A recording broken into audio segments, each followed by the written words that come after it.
Op's son died unexpectedly, and his wife's narcissistic immediate family, along with his sister, made it so much worse.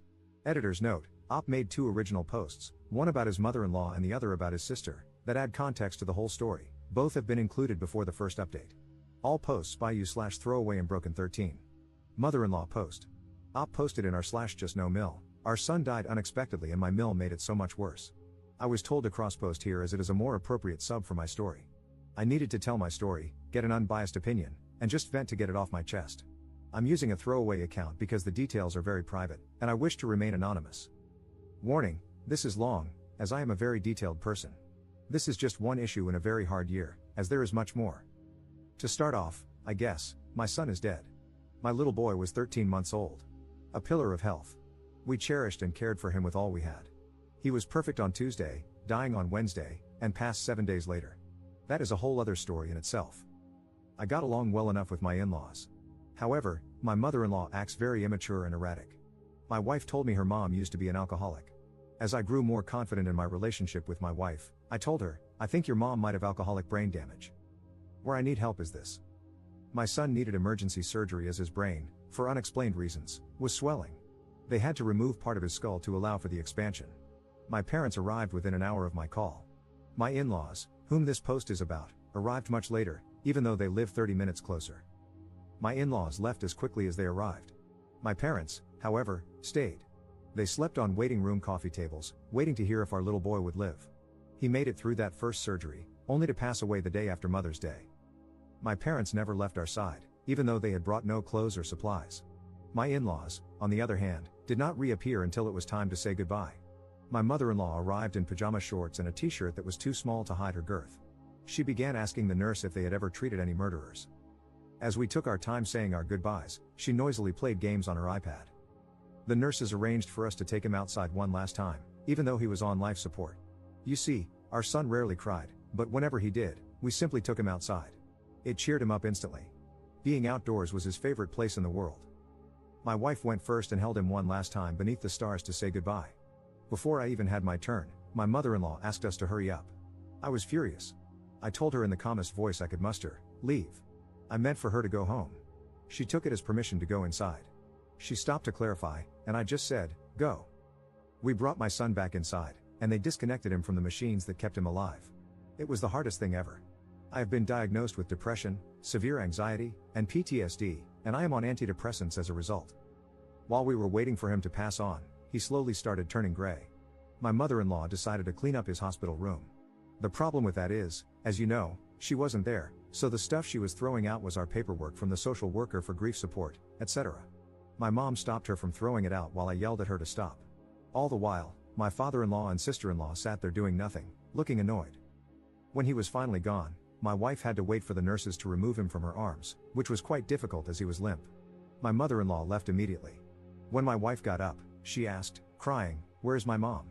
I need a hug." We did not see or speak to my in-laws for 2 days. We couldn't bear the hurt on top of the grief. I decided to clear the air and invited just my father-in-law for lunch. He arrived, made idle chit-chat, and then got up to leave. I said, "What about lunch?" He said he needed to get home.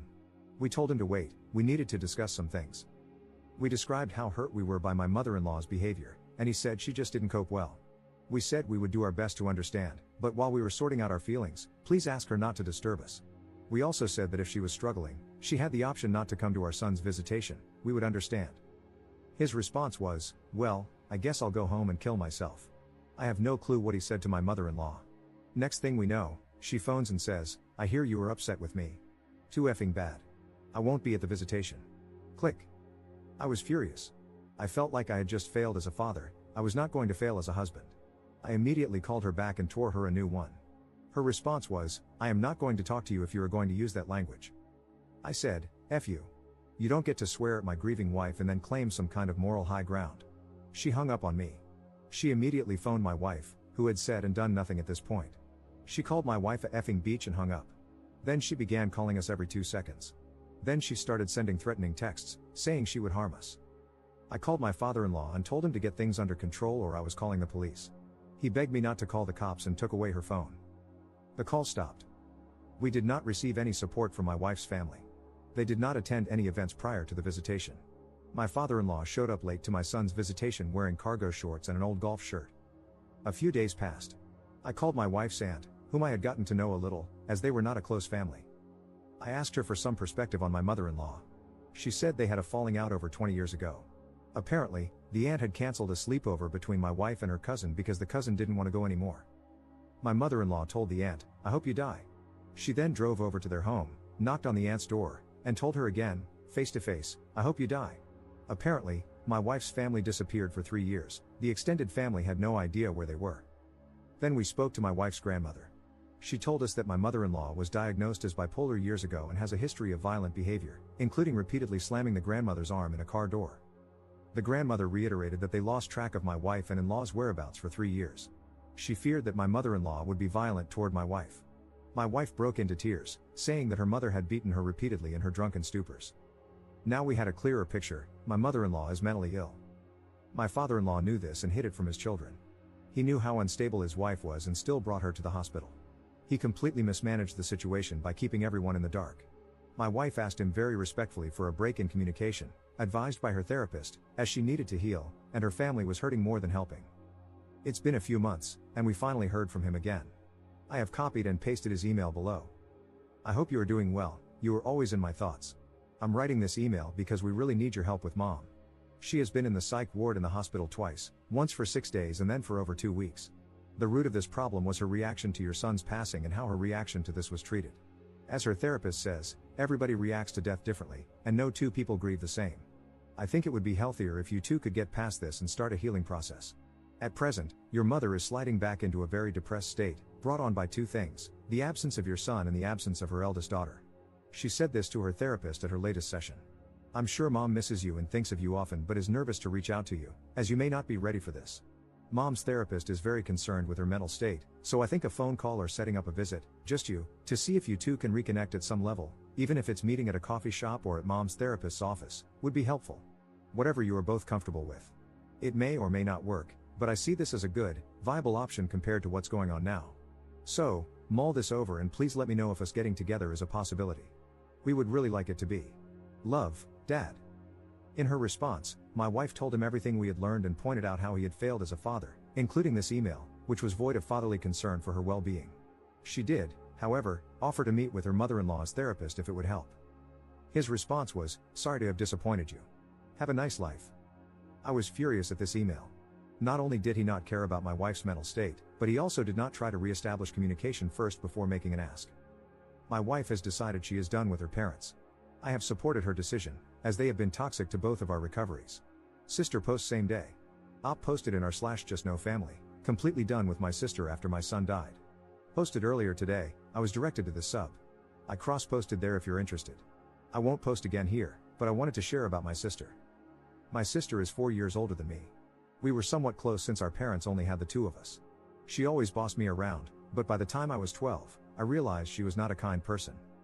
My sister had screwed me over for years. I would help her constantly, even to my own detriment, because, in my mind, that's what families do. But she would never help me when I needed her. The few times she agreed to help, she would pull out at the last minute.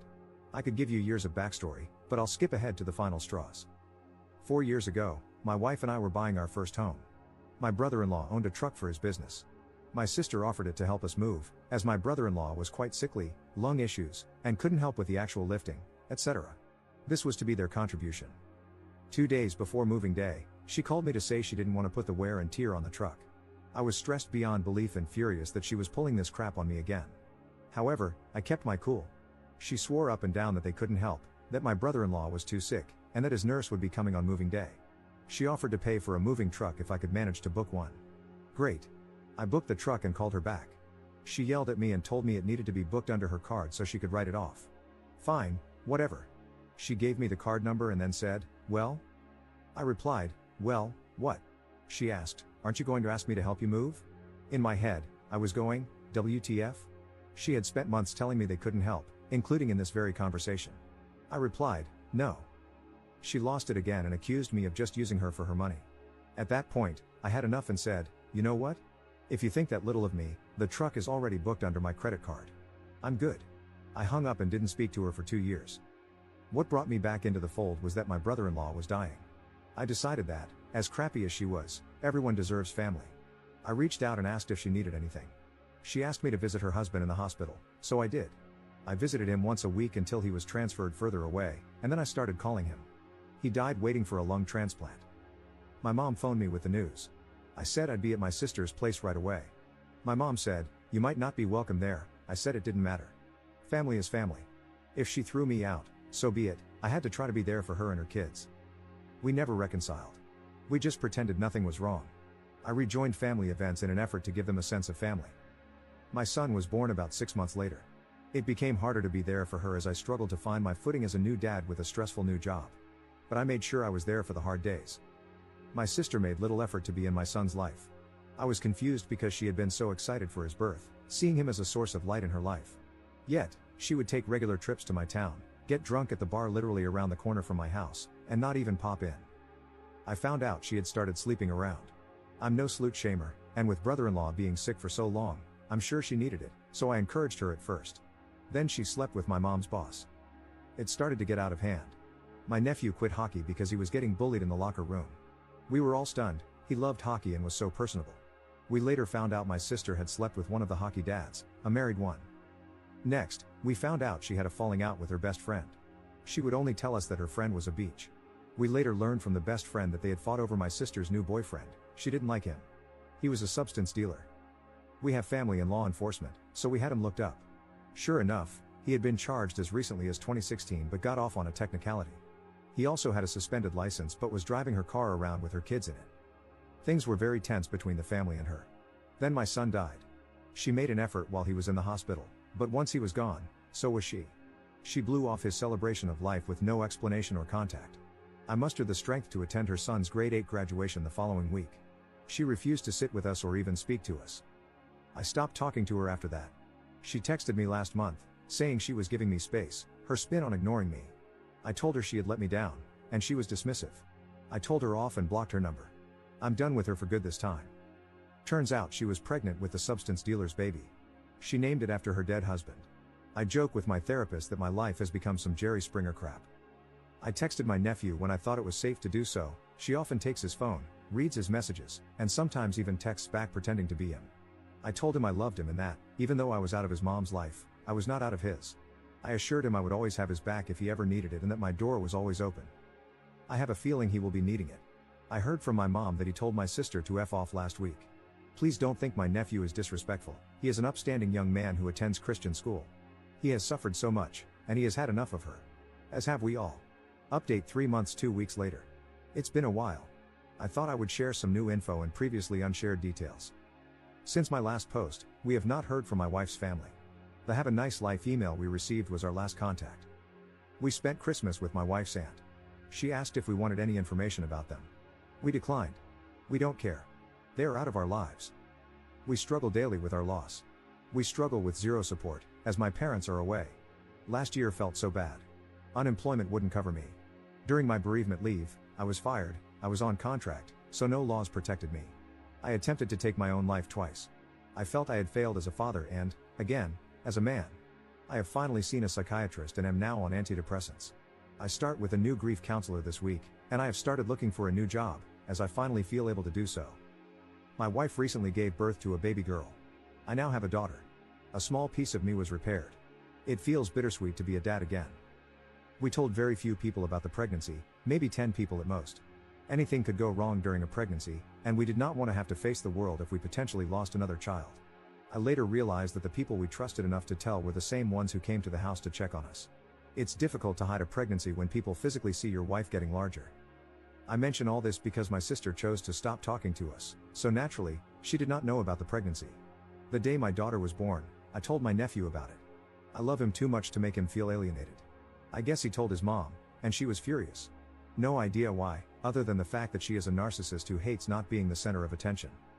She called and berated my parents. Meanwhile, her substance dealer boyfriend texted me, telling me how crappy my parents and I are. I responded by texting, "My son is dead. My daughter was just born. Is this the man you want to be today?" He called me a retard. I told him to stay classy and blocked his number. I should mention that my sister and her substance dealer boyfriend also had a baby last year. They didn't tell me about it. I'm confused by the double standard. My sister spent the first week of my daughter's life phoning everyone we knew, those she was still in good standing with, demanding to know if they had known about the pregnancy. Of course, since we had kept it a secret, they all said they didn't know. That was the last I heard from her, though I doubt she'll stay quiet.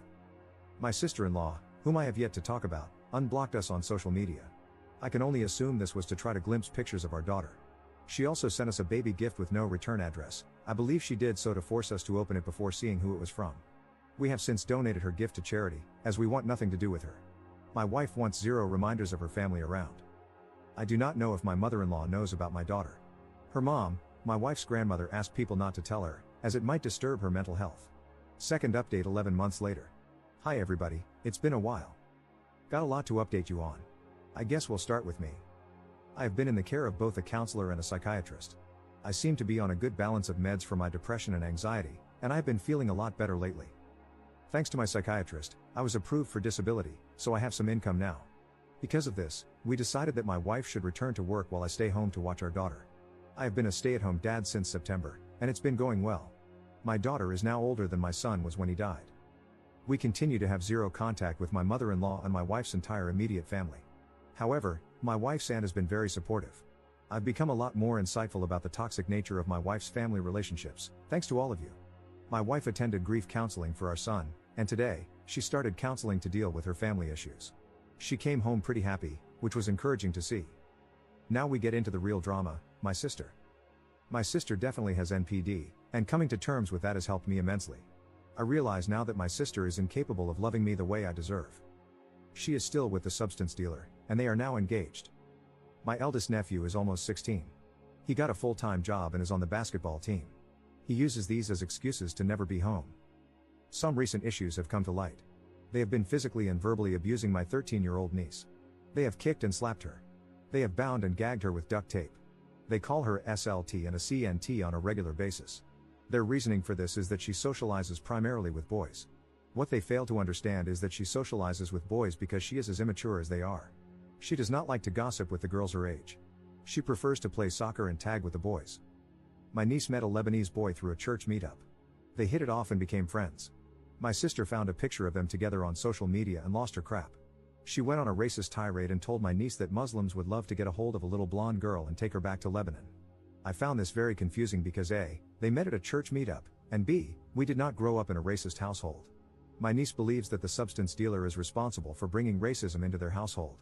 I also find this confusing because he is biracial, German/Japanese. They forbade my niece from seeing this boy simply because he is brown. However, one day they bumped into him at the mall. The substance dealer grabbed the boy, held a knife to him, and threatened him to stay away from my niece. The substance dealer was later arrested for this. He was released pending trial. He blamed my niece for the whole thing, and they began attacking her at home. It ended with my sister saying, "I wish you would kill yourself." My niece then went to the kitchen, grabbed a knife, and self-harmed her wrist. My niece's friends at school reported it to Children's Aid, and an investigation began.